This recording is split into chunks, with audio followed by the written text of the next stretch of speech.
Армысыздар ма, құрметті қазақ елі? Бүгінгі тақырыпта бүкіл әлемнің зәресін алған, барлығымызды жасымызға, байлығымызға, қоғамдағы орнымызға қарамай үйімізге қамап тастаған коронавирус жайлы талдайық. Алдымен көпшілігіміздің ойымызда жүрген коронавирус қаншалықты қауіпті, пандемия қашан тоқтайды, бұл ауруды бәріміз жұқтырамыз ба, жұқтырған жағдайда өліп қаламыз ба, және карантинге көпшілігі қарсы болып жатыр. Бұл карантин жариялаған дұрыс па, және осы індетті қалай алдын алу керек деген мәселелерден бастайық. Эпидемиясы. Бұл аурудың эпидемиясын қашан бітетінін, қанша адам ауыратынын, қандай масштабқа дейін созылатынын дәл басып ешкім айта алмайды. Бұл ауру құс тұмауы, шошқа тұмауы және эбола қызбасы сияқты бірден тоқтап қалуы мүмкін. Ал егер теорияға жүгінсек, бұл індет ыстық мемлекеттерде кездесіп жатыр. Соған қарағанда әлі де таралуы мүмкін. Қауіптілігі, бұл ауру қауіпті, бірақ оба ауруы сияқты қауіпті емес. Оба ауруы кезінде 200 миллион адамның өмірін алып кеткен. Ал коронавирустың өлім көрсеткіші бүкіл дүниежүзілік денсаулық сақтау ұйымының басшысы бекіткен 3,4%-ді құрайды. Ал тұмау ауруының өлім көрсеткіші 1%. Яғни, демек, коронавирус тұмаудың ауыр түрі.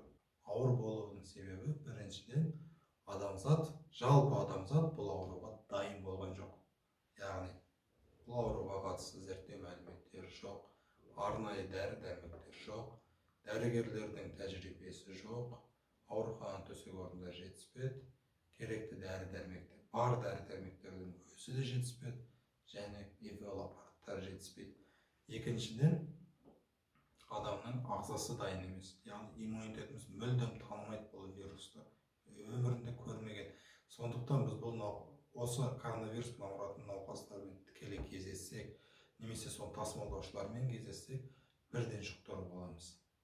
Ал бұл аурудың ауыр немесе жеңіл өтуі біздің ағзамызға байланысты. Яғни жасымызға, қосалқы ауруларымызға, егер де жүрек аурулары, өкпе аурулары, қант диабеті бар науқастарда бұл ауру өкінішке орай ауыр өтіп жатыр. Елдер мутацияға ұшыраған екен, мутацияға ұшыраған ба деп жатады. Коронавирус мутацияға ұшыраған, және басқа вирустардың барлығы мутацияға ұшырайды. Егер де вирустар мутацияға ұшырамайтын болса, біз тұмаумен өмірімізде бір-ақ рет ауыратын едік. Содан кейін ағзамызда иммунитет пайда болып, тұмаумен ешқашан ауырмас едік. Және осындай қабілетке коронавирусқа ие. Елімізде карантин жариялаған дұрыс па? Алдымен карантин сөзінің шығу тарихынан бастайық. Бұл сөз Италия тілінен аударғанда quarantino деген сөзден шыққан. Қазақ тілінде 40 күн деген мағынаны береді. Оба ауруы кезінде Италия мемлекетіне келген кемелер 40 күн бойы 4 шақырым жерде тұрған екен. 40 күннен кейін мемлекетке келіп, арнайы тексерістен өтіп, ішіне кірген. Және де бұл 40 күн деген түсінік қазақтарда да бар. Ата-бабаларымыз вирусты микроскоппен көрмесе де, вирус инфекция жайлы білімі болмаса да, бұл бар екенін білген, және адамнан адамға жұғатынын білген. Сондықтан да сәбилеріміз дүниеге келген кезде 40 күн сыртқы ортадан және басқа адамдардан оқшаулаған екен. Ал енді ағайын, елімізде карантин жариялаған дұрыс және жауапкершілікпен қарайық болған. Мысалы, сіз жассыз дейік, иммунитетіңіз мықты дейік, сіз коронавирус жұқтырып келсеңіз, сізге жеңіл өтуі мүмкін. Бірақ үйіңізде отбасыңыздың берекесі, шаңырағыңыздың тірегі, ата-әжелеріңізге жұқтырып, әке-шешелеріңізге жұқтырып, жүкті әйелдеріңізге жұқтырып, немесе кішкентай балаларыңызға жұқтыруларыңыз мүмкін.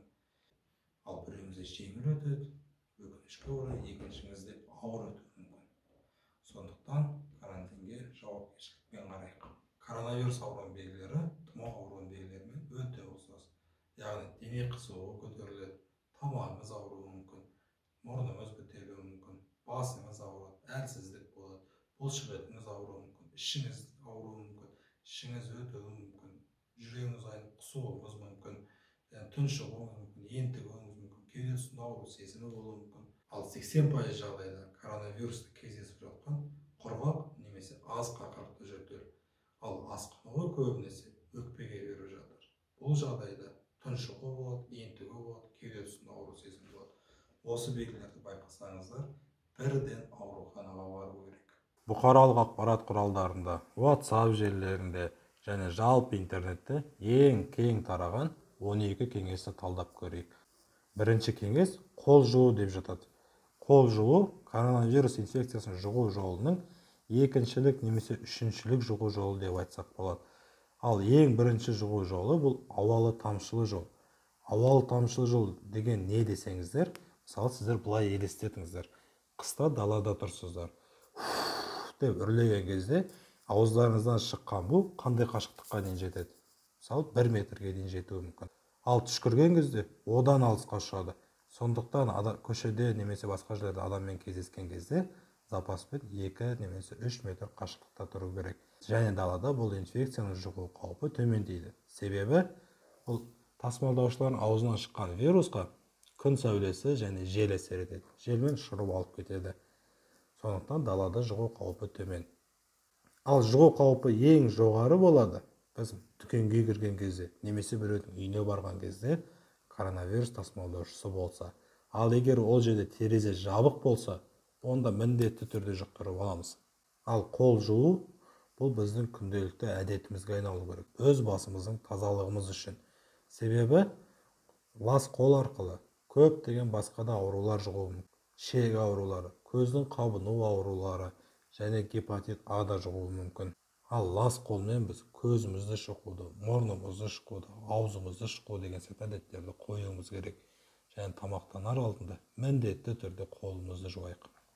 Келесі кеңес, барлықтарыңыз үйде отырыңыздар дейді. Далаға шығуға мүлдем болмайды. Тек қана шұғыл жағдайда шығу керек дейді. Бұл жерде ескеретін өте үлкен мәселе бар. Бұл мәселе гиподинамияда жатыр, яғни аз қозғалу. Біз үйде жатқан кезде не істейміз? Телефон қарап отырамыз, телевизор көреміз, кітап оқимыз, тамақ ішеміз және ұйықтаймыз. Бұл біздің ағзамызға өте үлкен зиянын тигізеді.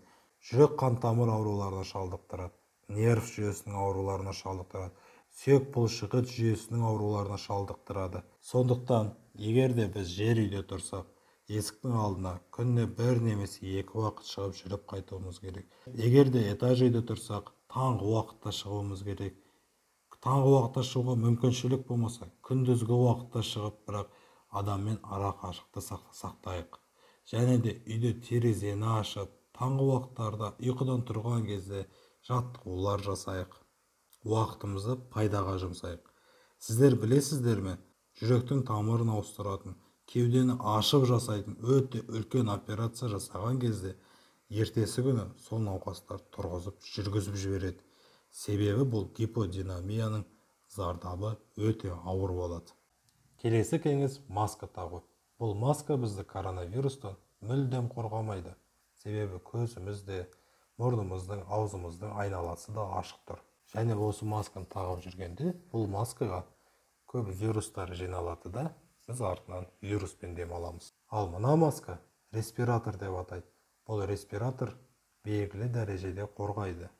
Бірақ 2 сағат сайын ауыстырып отыруымыз керек. Кейбір деректерде 2 минут сайын дейді. Бірақ 2 минут сайын ауыстыру мүмкін емес қой. Және көзімізде басқа жерімізде ашық. Интернеттен қарасақ, противогаз киіп жүрген адамдарды көрсек те болады. Бұл противогаз өзі аты айтып тұрғандай газға қарсы.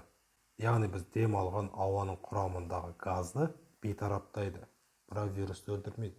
Бұл вирусқа қарсы арналған емес. Бізді тек қана қорғайды дәрігерлеріміз киіп жүрген осындай костюмдер. Аузымызда, мұрнымызда, көзімізде, қолымызда бүкіл денеміз жабық. Бірақ өкінішке орай 100% қорғамайды. Жаңалықтардан қарасақ, коронавирус ауруын жұқтырып жатқан дәрігерлеріміз де аз емес. Ал қалған 9 кеңес келесі видеода шығады. Сол видеоны жіберіп алмау үшін менің каналыма тіркеліп, қоңыраушаны басып қойыңыздар.